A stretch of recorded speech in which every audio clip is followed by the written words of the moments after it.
Hello dear friends, welcome to our YouTube channel. నేను మీ అలం సాయి కృష్ణ.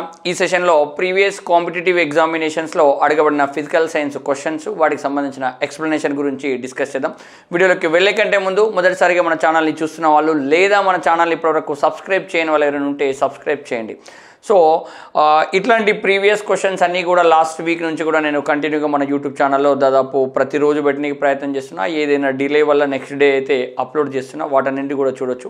అట్లాగే కంప్లీట్ కోర్సెస్ ఫిజికల్ సైన్స్ కానీ అట్లాగే ఫిజికల్ సైన్స్ సంబంధిత టెస్ట్ సిరీస్ల కోసం మన యాప్ యూటర్న్ ది లెర్నింగ్ యాప్ని డౌన్లోడ్ చేసుకోండి. U turn the learning app link అనేది మన వీడియో డిస్క్రిప్షన్లో ఉంటుంది. అట్లాగే ప్లే స్టోర్లో కూడా అందుబాటులో ఉంటుందండి.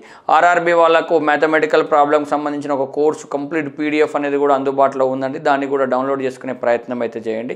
ఎస్ సార్, ఈరోజు నా ఫస్ట్ క్వశ్చన్ ఏంటంటే, ఆమ్ల స్వభావం గల పదార్థాలు ఎసిడిక్ నేచర్ సబ్స్టాన్సెస్ అని ఇచ్చిండు. ఎస్, ఎరుపు లిట్మస్ పేపర్ను నీలి రంగుకు మార్చుతాయి, నీలి లిట్మస్ పేపర్ను ఎరుపు రంగుకు మార్చుతాయి, మిథైల్ ఆరెంజ్ రంగును నీలి రంగుకు మార్చుతాయి, ఫీనాప్థలీన్ను పసుపు రంగుకు మార్చుతాయి. ఏంటి? యాసిడ్. యాసిడ్ అంటే ఇక్కడ గుర్తుపెట్టుకోండి, first of all blue litmus అనేది రెడ్గా మారుతుంది. ఒక పాయింట్, రెడ్ లిట్మస్ అనేది రెడ్గానే ఉంటుంది. ఇది రెండో పాయింట్.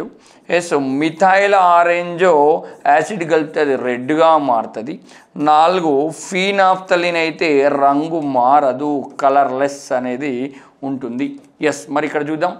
ఎరుపు లిట్మస్ బ్లూ రంగు అన్నాడు, ఎరుపుగానే ఉంటుంది. Option 1 cancel. నీలి లిట్మస్ పేపర్ను ఎరుపుగా మారుస్తుంది, బ్లూ రెడ్గా మారుతుంది. ఇది రైట్. మరి మిథైల్ ఆరెంజ్ రంగు నీలి రంగు అన్నాడు, కానీ మిథైల్ ఆరెంజ్ ఎట్లా మారుతుంది? రెడ్గా మారుతుంది. ఇది తప్పు. ఫీనాప్థలిన్కు పసుపు రంగు అన్నాడు, కానీ ఫీనాప్థలిన్ రంగును ఇవ్వదు. సో 4th ఆప్షన్ కూడా రాంగ్ అండి. ఈ ఆన్సర్ ఈ సెకండ్ వన్ అనేది ఆన్సర్. ఇది ఏపీ టెట్ 22/2/2018 సెషన్ 2లో అడగబడిన బిట్ అండి. ఎస్, అదేవిధంగా నెక్స్ట్ క్వశ్చన్, ద్రాక్ష పండులో గల ఆమ్లం ఏది? ఎస్, గ్రేప్స్లో ఉండే యాసిడ్ ఏదట? టాటారిక్ ఆమ్లం, ఎసిటిక్ ఆమ్లం, సిట్రిక్ ఆమ్లం, లాక్టిక్ ఆమ్లం అంటుండు. ఎస్, లాక్టిక్ ఆమ్లం పాలు, పుల్లని పాలు, పెరుగు, మజ్జిగలలో లభించేది లాక్టిక్ ఆమ్లం. పుల్లని పాలు కావచ్చు, పెరుగు కావచ్చు, మజ్జిగ లాంటి వాటిలో లభించేది లాక్టిక్ ఆమ్లం. ఎసిటిక్ ఆమ్లం వెనిగర్ నుంచి ఎసిటిక్ ఆమ్లం అనేది వస్తుంది. ఇక్కడ ఒక పాయింట్ గుర్తుపెట్టుకోండి, 5 to 8% of acetic acid in water is considered as a vinegar. Yes, 5 నుంచి 8% ఎసిటిక్ యాసిడ్ వాటర్లో కరిగితే దాన్ని మనం ఏమనాలి? వెనిగర్ అంటున్నాం. సో ఎసిటిక్ యాసిడ్ ఎక్కడి నుంచి వస్తుంది? వెనిగర్ నుంచి. సిట్రిక్ ఆమ్లం నిమ్మ నారింజ నుంచి సిట్రిక్ ఆమ్లం అనేది లభిస్తుంది. టాటారిక్ ఆమ్లం చింతపండు, ఎస్, ద్రాక్ష, గ్రేప్స్ నుంచి టాటారిక్ ఆమ్లం లభిస్తుంది. అంటే మనకు అడిగింది ద్రాక్ష పండులో ఉండేది ఏంది? టాటారిక్ ఆమ్లం. సో ఆన్సర్ 1 అనేది ఇక్కడ కరెక్ట్ అండి. రైట్. టమాటాలలో ఉండే ఆమ్లం ఏది? ఆక్సాలిక్ ఆమ్లం, ఫార్మిక్ ఆమ్లం, ఎసిటిక్ ఆమ్లం, టాటారిక్ ఆమ్లం. ఇప్పుడు చెప్పిన టాటారిక్ ఆమ్లం చింతపండు, ద్రాక్షలలో లభిస్తుంది. ఎసిటిక్ ఆమ్లం ఎగమని చెప్పిన వెనిగర్ నుంచి లభిస్తుంది. ఫార్మిక్ ఆమ్లం ఎర్రచీమ మరియు తేనెటీగ నుంచి లభిస్తుందండి. రైట్. అదేవిధంగా ఆక్సాలిక్ ఆమ్లం అనేది టమాటో నుంచి లభిస్తుంది. అట్లాగే పాలకూర నుంచి కూడా లభిస్తుంది. దేని నుంచి లభిస్తుంది? పాలకూర, టమాటా నుంచి ఆక్సాలిక్ ఆమ్లం లభిస్తుంది. సో ఆన్సర్ అనేది 1 అండి. ఎస్, ఈ క్వశ్చన్ ఏమో ఏపీ టెట్ 11/6/2018 సెషన్ 1లో అడిగిండు. అట్లాగే ఏపీ టెట్ 22/2/2018లో సెషన్ 1లో అడిగిండు. ఇందాక టమాటాలలో ఉండే ఆమ్లము ఏపీ టెట్ 11/6/2018 సెషన్ 2లో అడగడం జరిగింది. దెన్ నెక్స్ట్ క్వశ్చన్ అండి. ఏంది? ఇక్కడ కొంచెం బ్లర్ అయింది, నేను క్వశ్చన్ని రీడ్ చేసే ప్రయత్నం చేస్తే అక్కడ కనబడుతుందో కనబడతలేదో. గుడ్డు పెంకులతో ఒక ద్రావణం చర్య పొందినప్పుడు విడుదలైన వాయువు సున్నపు నీటిని పాల వలె మార్చున్నది. ఆ ద్రావణము ఏది అట? గుడ్డు పెంకులట దేంతోటి ఒక ద్రావణంతో చర్య పొందిందట.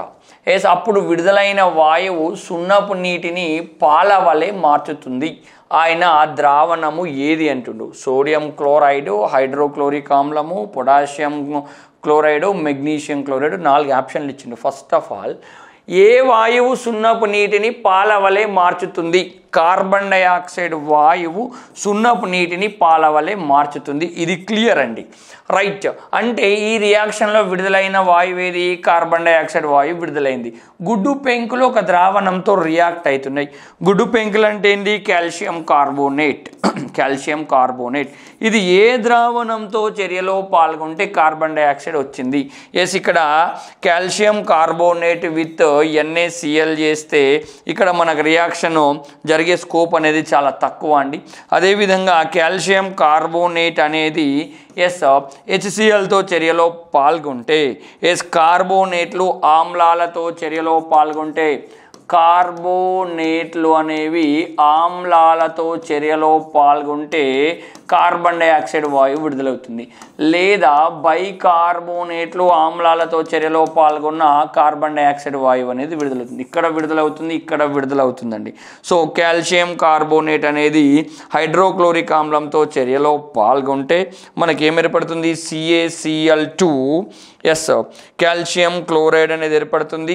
Some amount of water release అవుతుంది. అదేవిధంగా కార్బన్ డైఆక్సైడ్ వాయువు అనేది విడుదలవుతుంది. ఇది సున్నపు నీళ్ళతో కలిస్తే తెల్లగా మారుతుంది. ఆ విషయాన్ని గుర్తుపెట్టుకోవాలి. సో ఇక్కడ కాల్షియం కార్బోనేట్ అంటే ఈ కోడిగుడ్డు పెంకులు అనేవి దేంతో రియాక్షన్లో పాల్గొన్నాయి? హైడ్రోక్లోరిక్ ఆమ్లంతో రియాక్షన్లో పాల్గొన్నాయండి. ఈ విషయాన్ని మనం ఇక్కడ క్లియర్గా గుర్తుపెట్టుకోవాలి. That's clear. Then next one వచ్చేసేసి, సరే ఈ క్వశ్చన్ ఎప్పుడు అడిగిండు?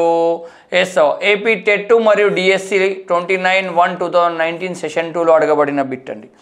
దెన్ నెక్స్ట్ క్వశ్చన్, సల్ఫర్ను గాలిలో మండించినప్పుడు ఏర్పడిన వాయువు యొక్క స్వభావం. సల్ఫర్ను గాలిలో మండించినప్పుడు సల్ఫర్ అనేది గాలిలో రియాక్ట్ అయితే ఏర్పడిన వాయువు యొక్క స్వభావం సల్ఫర్ డయాక్సైడ్. సల్ఫర్ డయాక్సైడ్ అనేది అలోహ ఆక్సైడ్, నాన్ మెటల్ ఆక్సైడ్. ఈ నాన్ మెటల్ ఆక్సైడ్ అనేది ఏ గుణాన్ని కలిగి ఉంటుంది? ఆమ్ల గుణాన్ని కలిగి ఉంటుంది. అలోహ ఆక్సైడ్ ఏ గుణాన్ని కలిగి ఉంటుంది? ఆమ్ల గుణాన్ని కలిగి ఉంటుంది. సో ఇక్కడ ఇది ఒక ఆమ్ల ఆక్సైడ్, ఇది ఒక క్షార ఆక్సైడు, నీటిలో కరగదు. ఆంఫోటెరిక్ ఆక్సైడ్ అంటే ఇది ఒక ఆమ్ల ఆక్సైడు. ఫస్ట్ వన్ అనేది రైట్ ఆన్సర్ అండి. నెక్స్ట్ క్వశ్చన్, క్రింది వాణిలో విద్యుత్ను తమ గుండా ప్రవహింపచేయనిది అని అన్నాడు. ఇది AP TET and TRT 21/2019 shift 1లో అడగబడిన బిట్. కింది వాటిలో తమ గుండా విద్యుత్ని ప్రవహింపజేయనిది. నిమ్మరసం ఎసిడిక్ నేచర్ని కలిగి ఉంటుంది. ఇది తన గుండా విద్యుత్ని సరఫరా చేస్తుంది. వెనిగర్ ఎసిడిక్ నేచర్ని కలిగి ఉంటుంది. ఇది కూడా తన గుండా విద్యుత్ని ప్రవహింపజేస్తుంది. ఎప్పుడైతే నిమ్మరసం కానీ వెనిగర్ కానీ నీటిలో కరిగితే లేదా కలిస్తే H+ అయాన్లను విడుదల చేస్తాయండి. ఆమ్లాలు జలద్రావణంలో కరిగి ఏ అయాన్లను విడుదల చేస్తాయి? H+ అయాన్లను విడుదల చేస్తాయి. ఈ H+ అయాన్లు అనేవి విద్యుత్ని సరఫరా చేయడానికి ఎంతగానో హెల్ప్ అవుతాయండి. H+ అయాన్లను విడుదల చేస్తాయి. ఈ H+ అయాన్లు విద్యుత్ని సరఫరా చేస్తాయి. ఆ పాయింట్ని మనం గుర్తుపెట్టుకోవాలి. ఇక్కడ సరఫరా అవుతుంది, ఇక్కడ సరఫరా అవుతుంది. ఆల్కహాల్ జలద్రావణంలో కరిగినప్పుడు H+ అయాన్లను విడుదల చెయ్యదు. H+ అయాన్లను విడుదల చెయ్యదు. కావున తన గుండా విద్యుత్ అనేది సరఫరా కాదు అండి.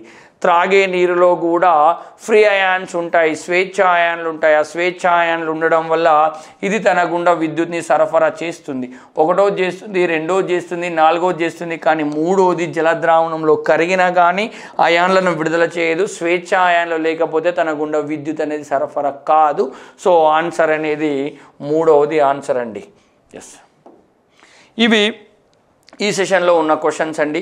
మిగిలిన క్వశ్చన్స్ అన్నింటిని కూడా నెక్స్ట్ వీడియోస్లలో మీ ముందుకు తీసుకొచ్చే ప్రయత్నం అయితే చేస్తాను. ఇట్లాంటి అప్డేట్స్ ఎల్లవెల్లా పొందాలంటే మన ఛానల్ని ఫాలో అవ్వండి. వీడియో నచ్చితే లైక్ చేయండి, షేర్ చేయండి.